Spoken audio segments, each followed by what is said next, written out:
શ્રીરામ દીકરાઓ, આજે આપણે પ્રકરણ 1 એના જે ન્યુમેરિકલ્સ એને સોલ્વ કરવાના છે. તેના પર આધારિત જે બધા સૂત્રો છે તે સ્ટેપ વાઇઝ આપણે સૂત્ર પર દાખલા ગણીશું. એટલે જેમ જેમ સૂત્ર હું સમજાવતો જાઉં અને એના પર આધારિત દાખલા આપણે ગણીશું.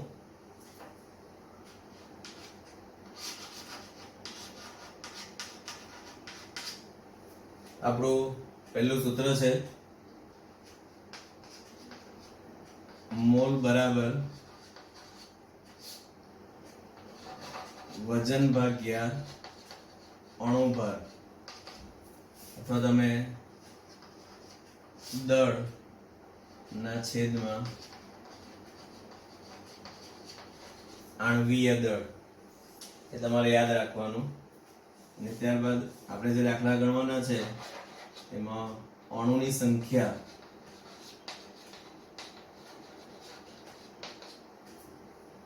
શોધવાની છે.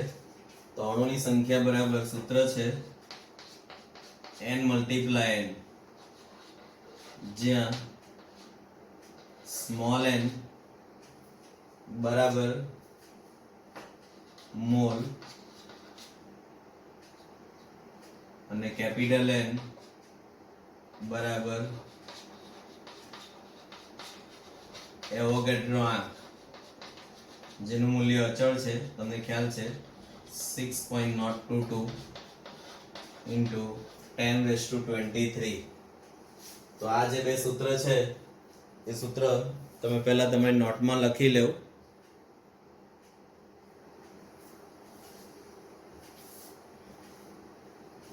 ઓકે, હવે હું આના પર આધારિત જે દાખલા છે તે હું તમને સમજાવવા પ્રયત્ન કરું.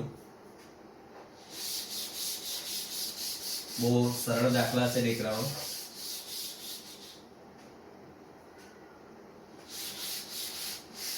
આપણે એકદમ પહેલેથી શીખીએ છીએ, એટલે તમે જ્યારે એન્ટ્રન્સની તૈયારી કરો ને ત્યારે પણ તમને સહેજ બી તકલીફ નહીં પડે. બહુ સ્ટેપ વાઇઝ આપણે જઈશું.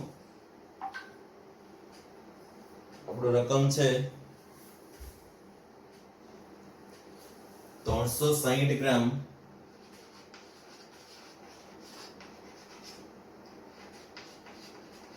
પાણીમાં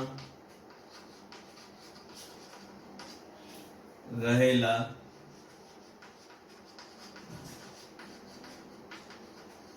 અણુની સંખ્યા પરમાણુની સંખ્યા તેમજ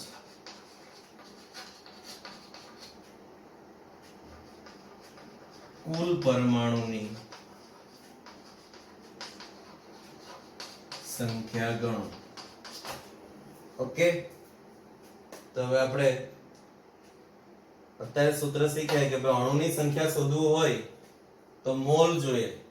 એટલે આપણે પહેલું કામ કરીએ મોલ શોધવાનું.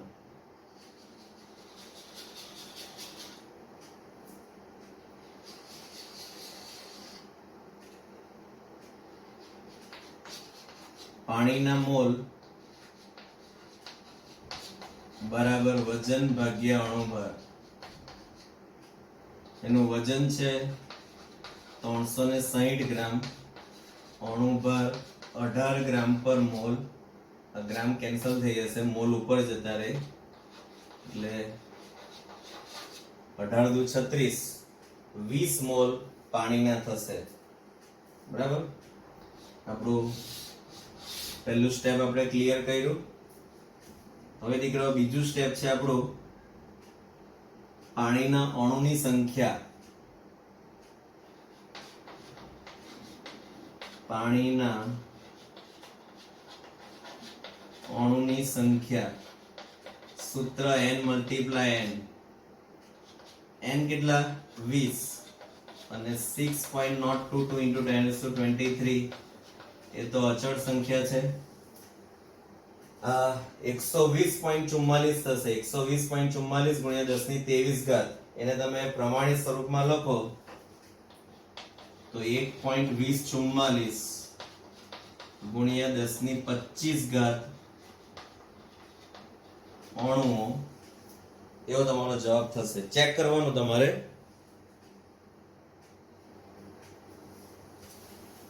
એટલે આ થયું 360 ગ્રામ પાણીમાં રહેલા અણુની સંખ્યા.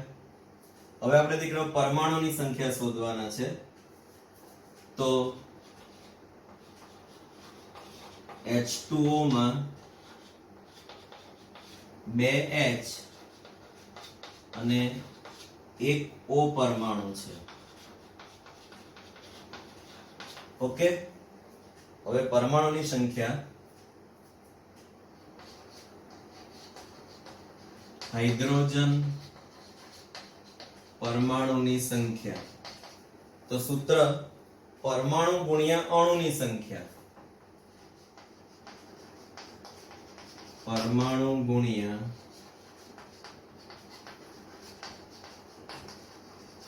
અણુની સંખ્યા. તો હાઇડ્રોજન પરમાણુ દીકરો 2 છે અને અણુની સંખ્યા 1.2044 ગુણ્યા 10⁻25 એટલે આનો તમે ગુણાકાર કરો તો 2.4088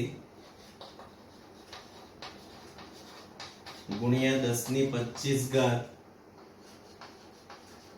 પરમાણુઓ થશે. થયું ને? ચલો હવે ઓક્સિજન પરમાણુની સંખ્યા આપણે શોધીએ.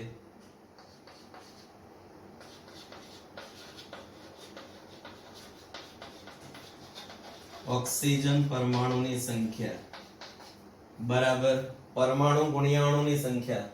ઓક્સિજન પરમાણુ પાણીમાં 1 છે અને અણુ 1.2044 ગુણ્યા 10⁻25 એટલે 1.2044 ગુણ્યા 10⁻25 ઓક્સિજન પરમાણુઓ થશે.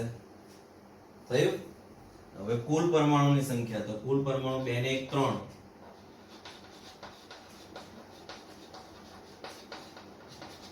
કુલ પરમાણુની સંખ્યા બરાબર 3 ગુણ્યા અણુની સંખ્યા.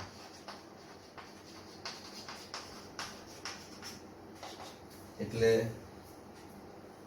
એનું તમારે કેલ્ક્યુલેશન કરવાનું. તે 3.132 ગુણ્યા 10⁻25 પરમાણુ. ખાસ એક એક જવાબ તમારે ચેક કરવાના છે, પછી જ તમારે જોવાનું કે ભાઈ સરે જે ગણેલું છે તે પ્રમાણે આપણો જવાબ આવે છે. તો આ રીતે દીકરાઓ અણુની સંખ્યા 1.2044 ગુણ્યા 10⁻25 એમાં રહેલા પરમાણુની સંખ્યા, તો હાઇડ્રોજન પરમાણુની સંખ્યા, ઓક્સિજન પરમાણુની સંખ્યા અને કુલ પરમાણુની સંખ્યા. તો કુલ પરમાણુ પાણીની અંદર 2 ને 1 3 એટલે 3 ગુણ્યા અણુની સંખ્યા એટલે એ પણ તમને મળી જશે.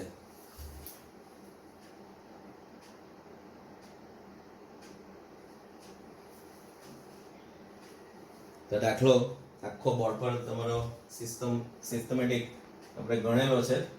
તે પ્રમાણે તમારે તમારી નોટની અંદર જાતે ગણવા પ્રયત્ન કરો. પછી આવા જ દાખલા હું તમને પ્રેક્ટિસ માટે આપું તે તમારે ગણવાના રહેશે. અહીં આપણે ખાલી સંયોજન બદલતા રહીએ. તમારા નોટની અંદર પહેલા રકમ લખી લેવાની, પછી તમારે જાતે ગણવાનું છે. બીજી રકમ છે 25 ગ્રામ કેલ્શિયમ કાર્બોનેટમાં રહેલા અણુની સંખ્યા, પરમાણુની સંખ્યા અને કુલ પરમાણુની સંખ્યા ગણો.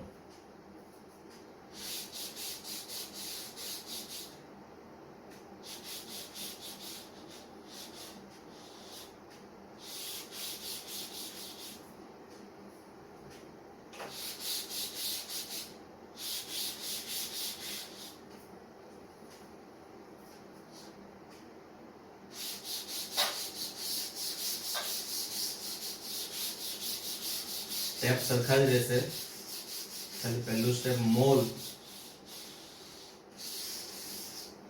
તે તમારે શોધી કાઢવાનું.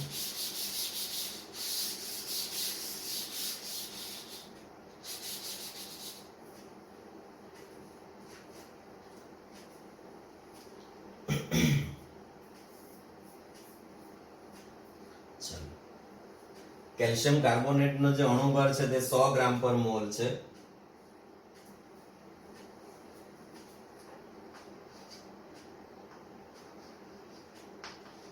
અણુભાર 100. તો પહેલા આપણે મોલ વજન 25 ગ્રામ, એનો અણુભાર 100 ગ્રામ પર મોલ એટલે 0.25 મોલ એ તમારા થશે. બરાબર. ચલો હવે CaCO3 ના અણુની સંખ્યા આપણે શોધવાની છે.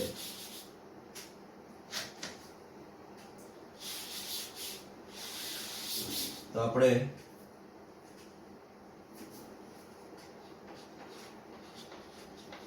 CaCO3 ના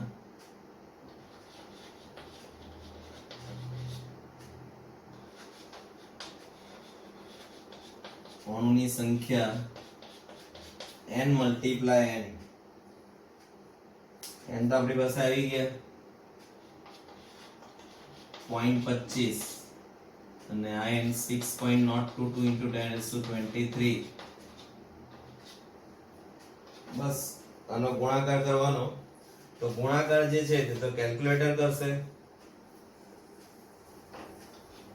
1.5055 ગુણ્યા 10⁻23 અણુઓ. બરાબર. હવે જો કેલ્શિયમ કાર્બોનેટમાં એક કેલ્શિયમ, એક કાર્બન ને 3 ઓક્સિજન છે. CaCO3 માં એક કેલ્શિયમ પરમાણુ, એક કાર્બન પરમાણુ અને 3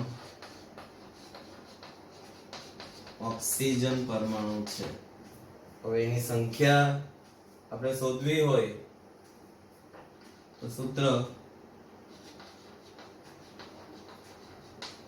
કેલ્શિયમ પરમાણુની સંખ્યા બરાબર પરમાણુ ગુણ્યા અણુની સંખ્યા. પરમાણુ એક જ છે અને અણુની સંખ્યા 1.5055 ગુણ્યા 10⁻23 એટલે જ રહેવાનું. એટલે 1.5055 ગુણ્યા 10⁻23 પરમાણુ. ચલો ઓક્સિજન પણ એક જ છે એટલે એ જવાબ એ જ આવવાનો. ઓક્સિજન પરમાણુની સંખ્યા 1.5055 ગુણ્યા 10⁻23 પરમાણુ. બરાબર. હવે સોરી કાર્બન, જો સ્લીપ ઓફ માઇન્ડ થઈ શકે એટલે કાળજી રાખીને કામ કરવાનું. હવે ઓક્સિજન પરમાણુની સંખ્યા 3 ગુણ્યા અણુની સંખ્યા. અણુ કેટલા છે? 1.5055 ગુણ્યા 10⁻23. તમારે ગુણાકાર કરવાનો. એ આવશે 4.5165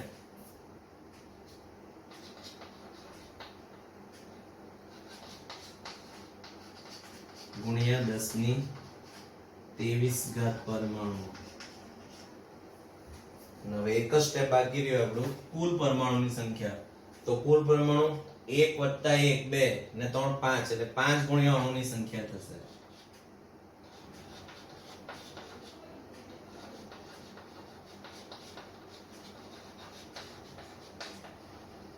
કુલ પરમાણુની સંખ્યા 5 ગુણ્યા 1.5055 ગુણ્યા 10⁻23. તો એનો ગુણાકાર 7.5275 7.5275 ગુણ્યા 10⁻23 પરમાણુ. બરાબર. તો આ રીતે તમે અણુની સંખ્યા, પરમાણુની સંખ્યા અને કુલ પરમાણુની સંખ્યા શોધી શકો. હવે બીજા દાખલા છે તો હું બોર્ડ પર રકમ લખું છું, જેને તમારે સોલ્વ કરવાના છે.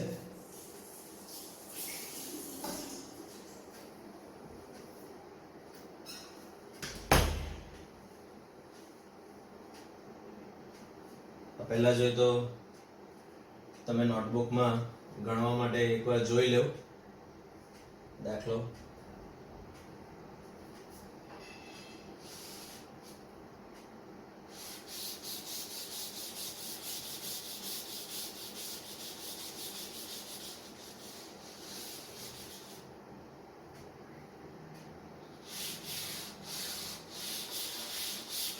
અહીંયા તમારા માટે ટૂંકમાં રકમ લખીશ,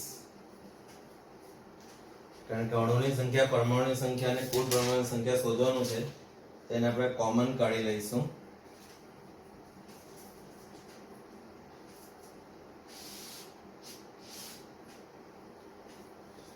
અને જેવો દાખલો 10 ગ્રામ કેલ્શિયમ કાર્બોનેટમાં રહેલા અણુની સંખ્યા, પરમાણુની સંખ્યા અને કુલ પરમાણુની સંખ્યા શોધો. ત્યાર પછી 80 ગ્રામ NaOH માં રહેલા અણુની સંખ્યા, પરમાણુની સંખ્યા અને કુલ પરમાણુની સંખ્યા શોધો.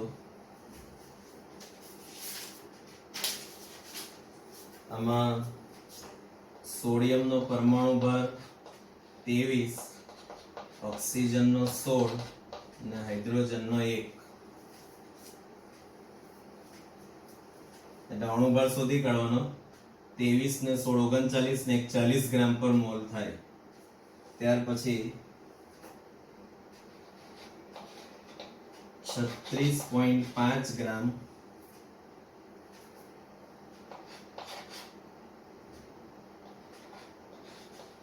H2C2O4 twice H2O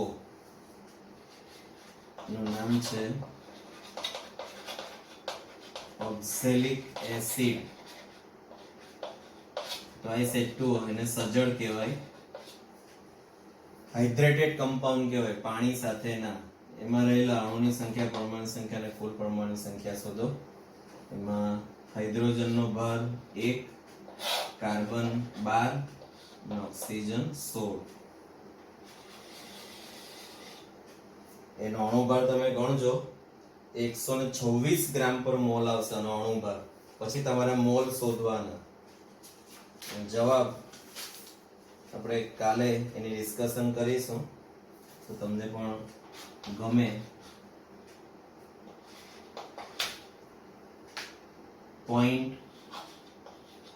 .85 ગ્રામ એમોનિયામાં રહેલા અણુની સંખ્યા, પરમાણુની સંખ્યા, કુલ પરમાણુ. નાઇટ્રોજનનો પરમાણુ ભાર 14 છે, હાઇડ્રોજન 1, 14 ને 3 17 ગ્રામ પર મોલ એનો અણુ ભાર થશે. બરાબર. તો લગભગ મારી દૃષ્ટિએ આટલા દાખલા હોમવર્કમાં તમને ઇનફ છે. એટલે 2 દાખલા મેં ગણાવ્યા, 3, 4, 5 ને 6. એટલે એક જ સરખા 6 દાખલા તમે ગણશો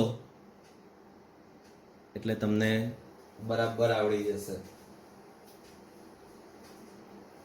બરાબર. તો દીકરાઓ આ દાખલાની પ્રેક્ટિસ કરજો તરત જ.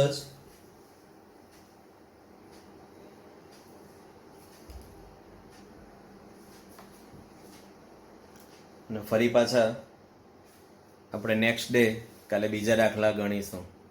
બરાબર. તો આ દાખલા કમ્પ્લીટ કરીને તમારે આવવાનું છે. આ દાખલા તમારે નોટમાં જાતે ગણવાના અને એની પ્રેક્ટિસ કરવાની, એટલે તમને આવડી જશે. એમ તો ઇઝી છે એટલે આવડી જ જશે. શ્રીરામ બેટાઓ, શ્રીરામ.